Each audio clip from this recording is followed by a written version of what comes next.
अचानक से सक्रिय राजनीति में बीजेपी ज्वाइन करने का प्रमुख कारण से मैं अपनी दृष्टि से देखूं तो वो एक बहुत बड़ा सेवा कार्य है। क्या वर्तमान राजनीति को धर्म का सहारा लेना एक मजबूरी अब बन गई है या फिर विकास के मुद्दे बहुत ज्यादा सेकेंडरी हो गए?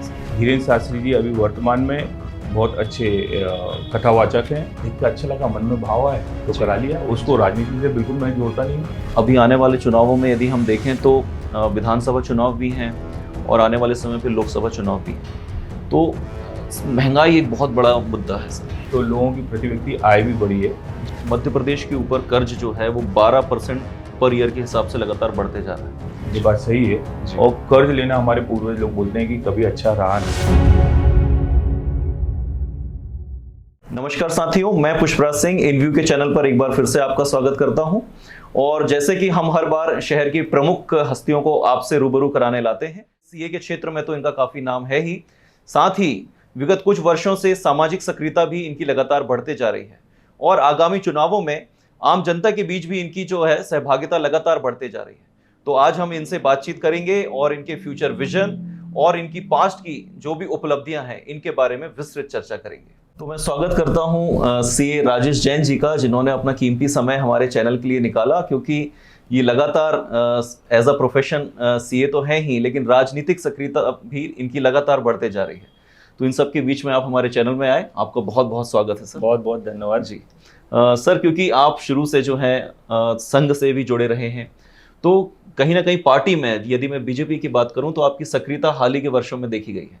तो शायद आम जनता के बीच में आपका चेहरा उतना लोकप्रिय नहीं है जितना आम राजनीतिज्ञों का है। तो मैं आपसे गुजारिश करना चाहूँगा कि ब्रीफ में अपने जीवन परिचय देने का कष्ट करें सर। धन्यवाद पुष्पराज जी। ये बात सही है कि मैं संघ से जुड़ा हुआ नहीं था, संघ से जुड़ा हुआ अभी भी हूँ मैं जी। और चूंकि वो सामाजिक संगठन ऐसा है जहाँ पे बहुत ज़्यादा हम लोग प्रचार प्रसार नहीं करते हैं। यदि मेरा एक पूर्व का समय देखेंगे तो मैं कई वर्षों से धार्मिक और सामाजिक कार्यों में हमेशा संलग्न रहा हूँ। हम बात करते हैं कि यदि गौशाला की स्थापना की तो हम लोग ने गौशाला की स्थापना की। हम बात करें कि बाल गृह संप्रेषण घर अपना गोकुलपुर में है तो वहाँ पे बहुत कार्य किया हुआ है। हम बात करें कि कोविड के समय जी, तो वहाँ पे भी कोविड सेंटर प्रारंभ किया हुआ था। यदि हम बात करते हैं चिकित्सा के क्षेत्र में और तो अभी हाल ही में 1-1.5 साल पहले हमने चैरिटेबल हॉस्पिटल प्रारंभ किया। ऐसे अन्य क्षेत्रों में, शिक्षा के क्षेत्र में जी, बहुत सारे काम किए, मगर होता यह है कि बहुत सारा इसका प्रचार प्रसार नहीं हो पाता है। प्रचार प्रसार करना भी नहीं चाहता मैं, पसंद भी नहीं था ऐसे कार्यों के लिए। तो पब्लिक में उतना जुड़ाव होता नहीं है। जी जी। हाँ, राजनीतिक क्षेत्र में प्रचार प्रसार बहुत होता है, बैनर पोस्टर सारी चीज़ें हैं, तो वो चेहरे दिखते हैं जी, बस यही है। चलिए सर, सर संघ से आप क्योंकि एक अल्पसंख्यक समुदाय से आते हैं, जैन कम्युनिटी से आते हैं, तो संघ के साथ जुड़ाव किस तरह से हुआ सर?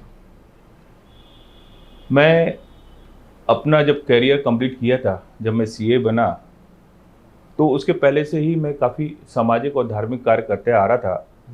तो सबसे पहले मैं विश्व हिंदू परिषद में जुड़ा और विश्व हिंदू परिषद में मैं जिला कोषाध्यक्ष था। फिर उसके बाद मैं संघ में आया जी, और संघ में आकर वहाँ पे विभाग का गौ सेवा प्रमुख रहा। फिर उसके बाद संघ का ही एक अनुषंगिक संगठन है सेवा भारती जी, उसमें मैं वर्तमान में 30 अगस्त तक प्रदेश का उपाध्यक्ष भी था, कहना चाहिए प्रांत का। तो इस तरीके से हमारा संघ का जीवन रहा है जी। फिर सर अचानक से सक्रिय राजनीति में बीजेपी ज्वाइन करने का प्रमुख कारण सर? राजनीतिक में आने के बहुत सारे कारण हैं और वो ऐसा लगा कि हमको अब सेवा कार्य का क्षेत्र हमको बढ़ाना चाहिए। और चूंकि सेवा हमको बहुत बृहद स्तर पे करना है, मन में आता है, क्योंकि राजनीति भी उसको कई लोग दूसरी दृष्टि से देखते हैं। मैं अपनी दृष्टि से देखूं तो वो एक बहुत बड़ा सेवा कार्य है। आप अपना पूरा जीवन का समय, पूरे टाइम आप पब्लिक के हो चुके होते हैं, उनकी छोटी छोटी समस्याएं आम पब्लिक की, और सिर्फ आम पब्लिक नहीं, हम यदि विकास की दृष्टि से भी बात करेंगे तो बहुत सारे कार्य होते हैं। ऐसा लगा कि एक हम राजनीति क्षेत्र में आते हैं तो बहुत सारे कार्य कर सकते हैं, तो ऐसा मन में था और फिर आ गए। जी सर, मैं एक ज्वलंत प्रश्न आपसे पूछना चाहता हूं कि वर्तमान राजनीति में यदि हम देखें तो धर्म आधारित राजनीति बहुत ज़्यादा प्रचलन में है। आप देखेंगे कि चाहे कमलनाथ जी हों या फिर इंदु तिवारी जी हों, इस तरह से धार्मिक आयोजन किए गए, धीरेन्द्र शास्त्री जी को बुलाया गया, आपने भी शिव महापुराण करी जो कि बहुत सराहनीय है। लेकिन सर ये एक प्रश्न ये भी बनता है कि क्या वर्तमान राजनीति को धर्म का सहारा लेना एक मजबूरी अब बन गई है या फिर विकास के मुद्दे बहुत ज़्यादा सेकेंडरी हो गए हैं सर? नहीं, सामान्यतः ये बहुत आदमी विचार कर लेता है कि धार्मिक आयोजन जो हो रहे हैं वो राजनीतिक कारण ही से हो रहे हैं, मगर मैं यदि सोचता हूँ तो भारत देश जो है एक देवभूमि है जी। यहाँ बहुत देवों का जन्म हुआ और यहाँ से बहुत देवों को मोक्ष मिला। तो हर व्यक्ति के मन में कहीं ना कहीं धर्म और आस्था होती है और धार्मिक कार्य आयोजन से एक बहुत सारा समुदाय वहाँ पे इकट्ठा होता है, धर्म लाभ लेता है। मुख्यतः यही कारण होता है। मैं नहीं समझता हूँ कि राजनीतिक कारण के कारण कोई धार्मिक आयोजन कराता है जी।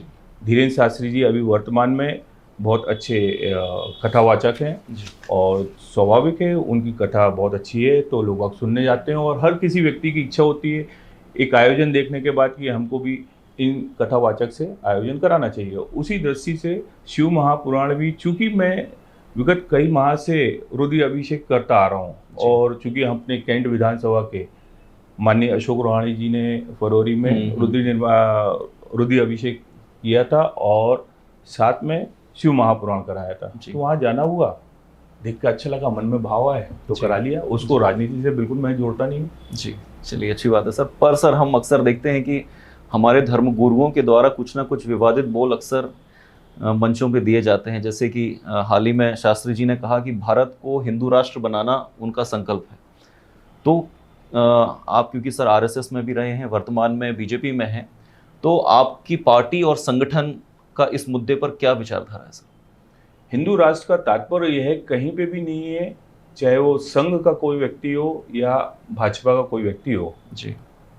सोच यह है कि हम हिंदुस्तान में रहते हैं तो प्रत्येक व्यक्ति को हिंदू और हिंदुत्व के बारे में विचार करना चाहिए। हिंदुत्व का तात्पर्य ये नहीं कि आप दूसरे समुदाय से हिंदू हो जाएं, मगर हिंदुस्तान में रहते हैं तो हमारे हिंदुस्तान के बारे में विचार करें, यही है। सर मैं, क्योंकि सर आप सीए हैं और इकोनॉमी की बहुत अच्छी सर जानकारी रखते होंगे, हाल ही में सर हमने देखा कि लैपटॉप के ऊपर का जो आयात होता था उसके ऊपर बैन लगा दिया गया और कहीं ना कहीं मेरा ये प्रश्न ये है कि क्या ये फ्री ट्रेड इकोनॉमी के लिए बहुत नुकसानदायक नहीं है सर? से पूछिए सर। लैपटॉप जो हमारे विदेशी कंपनियों के लैपटॉप हैं, इनके आयात पर पूरी तरह से बैन लगा दिया गया है और केवल सरकार की परमिशन पर ही आप उसको परचेस कर सकते हैं। तो मेरा प्रश्न ये है कि एज अ सीए सर आपका इसके ऊपर क्या व्यू है कि ये फ्री ट्रेड इकोनॉमी जो कि एक हेल्दी इकोनॉमी का एक सिंबल होती है, इसके ऊपर ये बहुत बड़ा प्रश्न नहीं क्रिएट करेगा सर? नहीं, अभी ऐसा समझ में आया था कि बहुत सारे जो लैपटॉप के मैन्युफैक्चरर हैं जी, वो चाइना से मैन्युफैक्चर होते हैं जी। और आपने कुछ दिन पूर्व यदि पेपर में पढ़ा होगा कि चाइना ने अपने जितने भी इलेक्ट्रॉनिक गुड्स हैं उसमें कहीं ना कहीं ऐसी कोई डिवाइस लगा के रखी हुई है जिससे कि हमारी इंटरनल इंफॉर्मेशंस वहाँ पास ऑन होती है। तो ये शायद ये अभी कुछ समय के लिए इसको बैन किया हुआ है जी। बस यही एक कारण है। अच्छा सर, अभी आने वाले चुनावों में यदि हम देखें तो विधानसभा चुनाव भी हैं और आने वाले समय पे लोकसभा चुनाव भी है, तो महंगाई एक बहुत बड़ा मुद्दा है सर। आप देखेंगे कि कहाँ सिलेंडर जहाँ 400 रुपये का था वो आज 1100 रुपये पे चल रहा है। खाने की जो मूलभूत चीज़ें थी जैसे कि आटा, चावल, मठे की बात करें या दही की बात करें, जो कि फ्री हुआ करते थे, जिनके ऊपर जीएसटी नहीं था, उसके ऊपर भी 5% जीएसटी लगा दिया गया है। एक्साइज ड्यूटी यदि हम केंद्रीय उत्पाद शुल्क की बात करें तो सबसे ज़्यादा आज के दौर पर है, हर जगह पे पेट्रोल डीजल 100 रुपये से ज़्यादा है। तो आगामी चुनावों पे ये क्या आपकी पार्टी के लिए बहुत बड़ा चुनौतीपूर्ण मुद्दा नहीं होगा सर? नहीं, ऐसा बिल्कुल भी नहीं है जी। महंगाई हम बहुत छोटे स्तर पे विचार करते हैं। यदि हम इसको तुलनात्मक रूप से देखें तो लोगों की प्रति व्यक्ति आय भी बढ़ी है जी। दूसरा, हमारे यहाँ भारत देश की जनसंख्या आज की तारीख में 140 करोड़ हो गई है जी। और वो जनसंख्या और प्रोडक्शन से यदि अपन तुलना करें तो वो थोड़ा सा तो डिमांड और सप्लाई का तो एक विषय है ही। जी सर। और सब्जी की बात करेंगे, अभी जो आपने अभी पूछा है सब्जी और ये सारी चीज़ें महंगी हुई है, ये वर्तमान मौसम को ध्यान में रखते हुए कि मौसम ऐसा हुआ तो उसका प्रोडक्शन खराब हो गया, इसलिए उसकी डिमांड ज़्यादा है तो ये महंगा हो गया। ये एक कहना चाहिए कुछ समय के लिए महंगाई है। मगर दूसरी दृष्टि से देखें कि आज भारत देश में माननीय मोदी जी के शासन में जो विकास हुआ 2014 के बाद, वो विकास देखने को मिलता है। और जब तीसरे काल अपना पूरा कर लेते हैं और तब तक हमारा भारत देश जो विकसित देश है वो पूर्ण रूप से विकसित हो जाए, जी। तो विकासशील से विकसित हो जाएगा जिस समय, तो ये महंगाई भी हमको कम लगने लगेगी और प्रति व्यक्ति आय भी बढ़ जाएगी। प्रेस की हम बात करें तो आप देखेंगे आज प्रेस फ्रीडम के मामले पर हम देखें तो 180 देशों में 160वें नंबर पर हम हैं। तो क्या सूचना का प्रसार इस तरह से किया जा रहा है या फिर जनता को दिग्भ्रमित किया जा रहा है? ग्राउंड रियलिटी क्या है सर? क्योंकि वाकई में सर रोजगार की समस्या है हर क्षेत्रों पे, तो इसको रोजगार लेकर की क्या व्यूज़? समस्या का समाधान तो सिर्फ अपने यहाँ, जब तक मैन्युफैक्चरिंग यूनिट्स नहीं बढ़ेंगी। जी जी। हालांकि 1999 के बाद, 1999 के पूर्व यदि आपको ध्यान हो तो रोजगार उतने नहीं हुआ करते थे। जी जी। जब 2000 प्रारंभ हुआ और उसके बाद बहुत सारी कंपनियां देश में आई हैं, तो रोजगार आज की मतलब पहले की तुलना में देखा जाए तो बहुत अच्छा हो गया है और एक समय आएगा। सर यदि मैं आगामी विधानसभा चुनावों की बात करूं तो हमने आपके सोशल मीडिया पेजेस को थोड़ा सा रिसर्च किया तो हमने देखा कि पहले के आपके जो सोशल मीडिया पेजेस थे या पोस्ट थी उसमें आप केवल सीए राजेश जैन लिखा करते थे।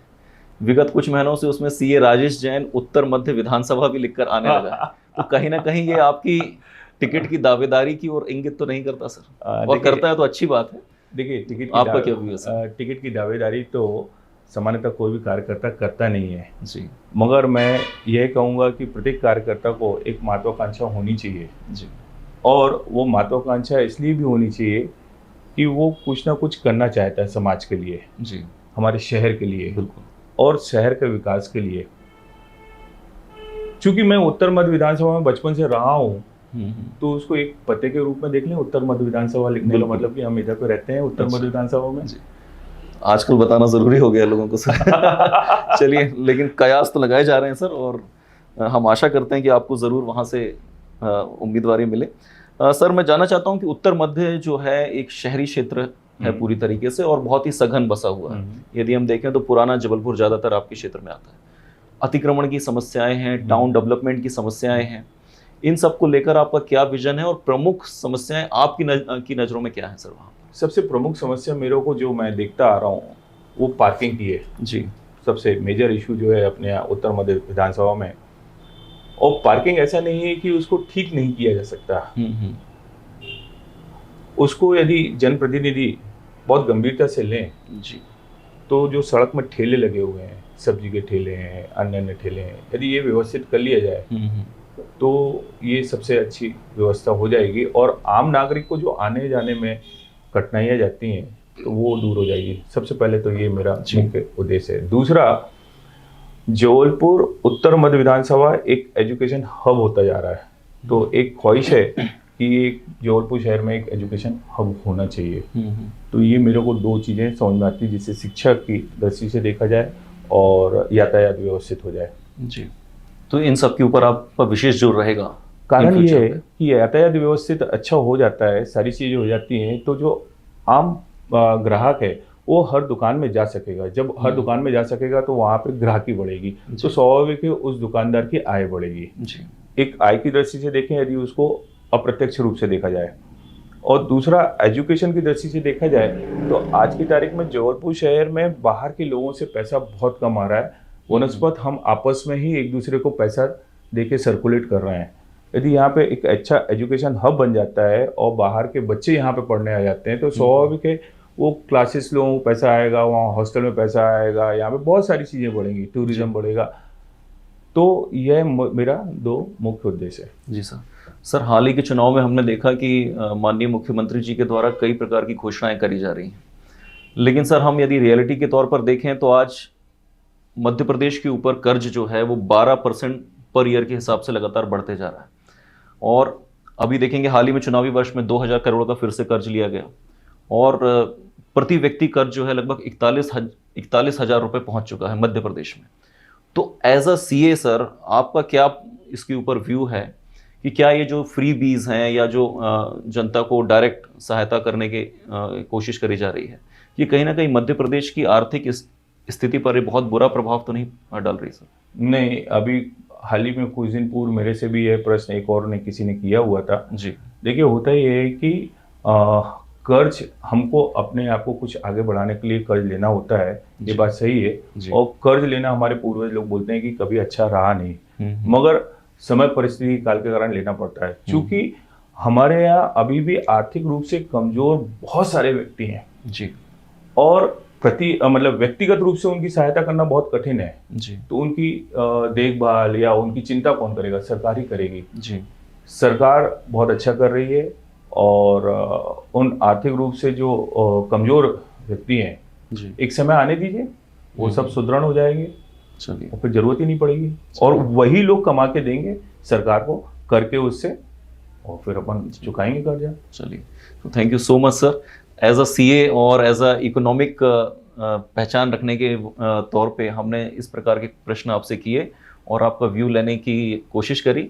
आई होप जनता के बीच में आपके जो मुद्दे हैं, आपकी जो विजन है, वो बिल्कुल वहाँ तक पहुँचेगा और आगामी फ्यूचर के लिए आपको बहुत बहुत शुभकामनाएं सर। बहुत बहुत धन्यवाद। थैंक यू सो मच और इनव्यू में बुलाने के लिए बहुत सारा thank you so much sir.